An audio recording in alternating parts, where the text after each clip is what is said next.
A lot of men have watched, studied, and learned the ways of Kevin Samuels, right?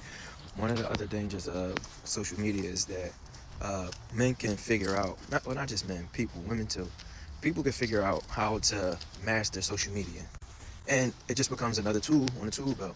And it's unfortunate because the up and coming generation who grew up with social media are especially at advantage when it comes to using this tool to gain things in life, whether that is financial gain, whether that's a spouse, whether that is authority over something or someone.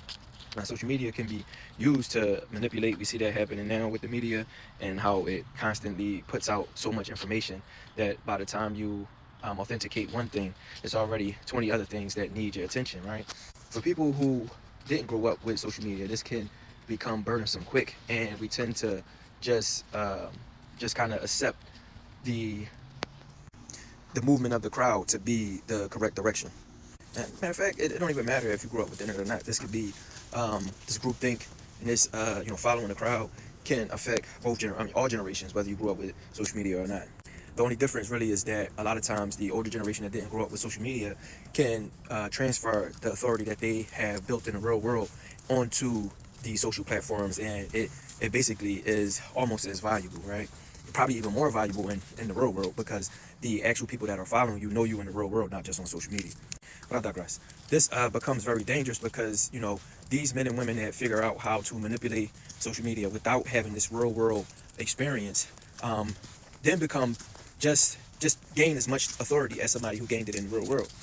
Competing ideas then start to hold the same weight, and because we have history on our side when it comes to content, the person who's faking it can always just find talking points to make it appear as if they have the real world experience or that they know what they're talking about. This brings me to my point. A lot of men have watched, studied, and learned the ways of Kevin Samuels, right? Who was an astute businessman who, I don't know personally, I don't really know how he did it, but just watching how he moved, he had a bit of real world experience because he was an image consultant. But now I'm seeing a lot of dudes that I look at and it don't seem like they have the real world authority, but they might have followers that would say otherwise. And then you get women who come on these platforms and start to listen to these dudes and form their opinions, right? Instead of using actual real world experience. This is dangerous because you can watch videos or read books on how to swim, but you never really learn how to swim until you get in the water, right? So if you are taking this experience from this person who for example, wrote a book on swimming, and then you hear all of the things that they did, and you can say, no, that's not right, so because you said this, I'm going to move this way.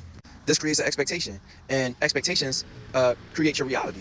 Now, I know I'm gonna have a lot of women that disagree with that. That expectations create your reality. So before you comment, make a decision. Do you agree with this or do you not agree with this? Because when I respond and I give you an example of how expectations create reality, this is going to be like a double-edged sword, because you will then either, if I just go straight into the answer, you will then just hear my answer and then make your assessment, or make your assessment of what I just said, whether or not you agree. If it's something that you agree with, then you would assume that you had the same thought. Not because necessarily you agree with me, but because you accept my argument or accept my outlook on it. And then you just automatically decide that, yeah, I agree with that, right? So does perception create reality? And I'm gonna try to give you an example. And please put your answer in the comments. And when I'm done talking, I'm going to play a video, and you can't change your answer once it starts.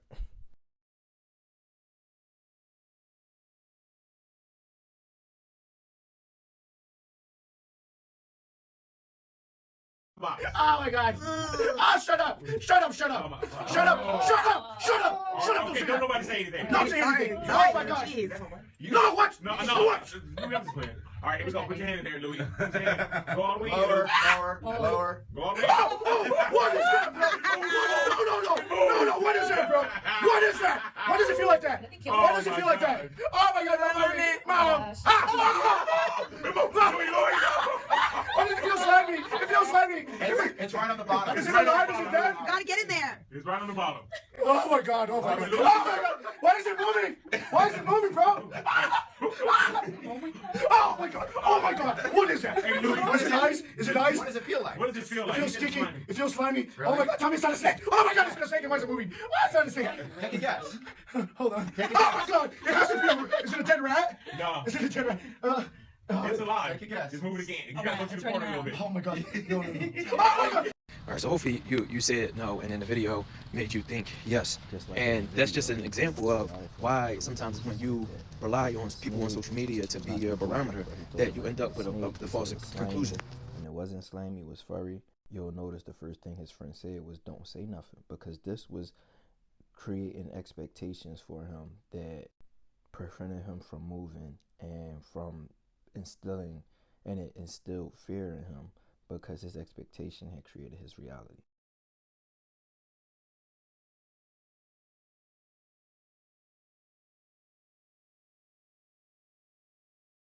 You know, a lot of people say that, you know, Kevin Samuel was misogynist and X, Y, Z. I don't agree with everything that he said, but many of the things he said was pretty simple and basic, and what men have been saying for a long time. It's more so you hear people saying that it was the delivery, and I agree that the delivery wasn't always in a way that most women could accept. So my point is that be careful when you are on social media, especially when women are listening to men, because me being a man, I know that a lot of these dudes don't have real world experience. Like, you can't take advice on what men want from a dude that don't really have options. You know what I'm saying? Like, and what can you get from them?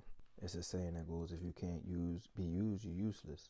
And I'm not saying to go around using men, but what I'm saying is that these are the dudes that's writing the book, that read the book on swimming and are teaching people how to swim after reading the book. This is exponentially more dangerous than you reading the book yourself and trying to swim afterwards.